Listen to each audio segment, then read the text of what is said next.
बीते दिनों एक बड़े एस्टेरॉयड ने वैज्ञानिकों का ध्यान अपनी तरफ खींचा। इस एस्टेरॉयड का नाम है 2024 YR4। वैज्ञानिकों ने बताया कि ये विशालकाय एस्टेरॉयड पृथ्वी से टकरा सकता है।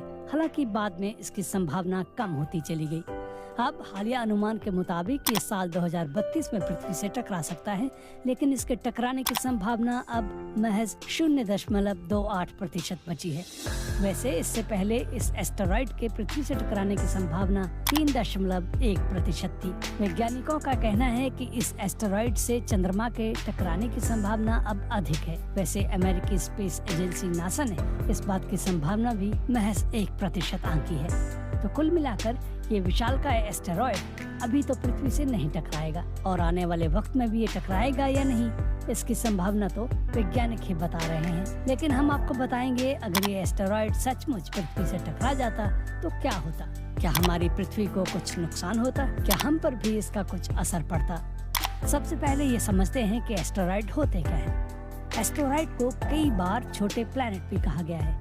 करीब 460 करोड़ साल पहले जब हमारा सौर मंडल बना था, तो उसमें कुछ छोटे बड़े आकार की चट्टानें बाकी रह गई थी। इन्हें ही एस्टेरॉयड कहते हैं। इन एस्टेरॉयड्स को दूसरे ग्रहों की ग्रेविटी धकेलती रहती है और ये पृथ्वी के चक्कर लगाते रहते हैं।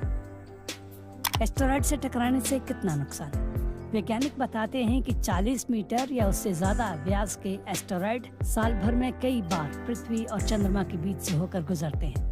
लगभग इतने ही आकार का एस्टेरॉयड साइबेरिया के ऊपर फटा था। तब 200 वर्ग मील से ज्यादा के इलाके के लोग घायल हुए थे और इमारतों को नुकसान भी पहुंचा था। बात अगर YR4 की करें तो इसकी तुलना एपोफिस नाम के एस्टेरॉयड से की गई थी।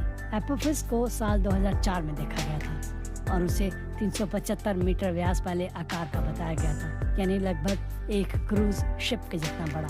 French national centre for scientific research के प्रोफेसर पैट्रिक माइकल ने एपोफिस एस्टेरॉयड को ट्रैक किया था और उसे अब तक देखे गए तमाम एस्टेरॉयड में सबसे खतरनाक बताया था।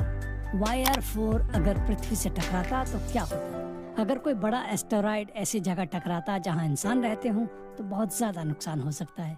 फिलहाल वैज्ञानिकों को पुख्ता तौर पर ये नहीं पता कि YR4 कितना बड़ा है, लेकिन अगर ये अनुमान के मुताबिक 90 मीटर वाले आकार का हुआ तो ऐसी संभावना है कि ये पृथ्वी के वातावरण में प्रवेश करते समय टूटकर बिखरने की बजाय पूरी तरह से बरकरार रहेगा। लॉरेंस लिवरमोर नेशनल लेबोरेटरी के प्रोफेसर कैथरीन कुनामोटो के मुताबिक पृथ्वी के वातावरण से बचकर निकलने वाले एस्टेरॉयड के टकराने से बहुत बड़ा गड्ढा हो सकता है। कई इमारतों को नुकसान पहुंच सकता है और कई किलोमीटर के दायरे में लोग घायल हो सकते हैं। इसके नुकसान से कैसे बच सकते हैं? वैज्ञानिक बताते हैं कि एपोफिस एस्टेरॉयड के बाद से इस क्षेत्र में जागरूकता काफी बढ़ गई है। अब इसे प्लानिटरी डिफेंस कहा जाने लगा है। Professor Michael international space mission planning advisory group के सदस्य हैं। ये एडवाइजरी ग्रुप सरकारों को ये सलाह देते हैं कि किसी एस्टेरॉयड के खतरे से किस तरह से निपटा जाए। इस दौरान ठीक वैसी ही तैयारी करनी होती है जैसे किसी बड़े तूफान या आपदा के वक्त की जाती है।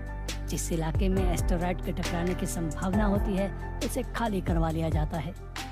Space mission planning advisory group की अगली बैठक अप्रैल में होगी। इस बैठक में YR4 के बारे में और चर्चा होगी। हालांकि ज्यादातर वैज्ञानिक मान रहे हैं कि फिलहाल इसके टकराने का खतरा टल गया है।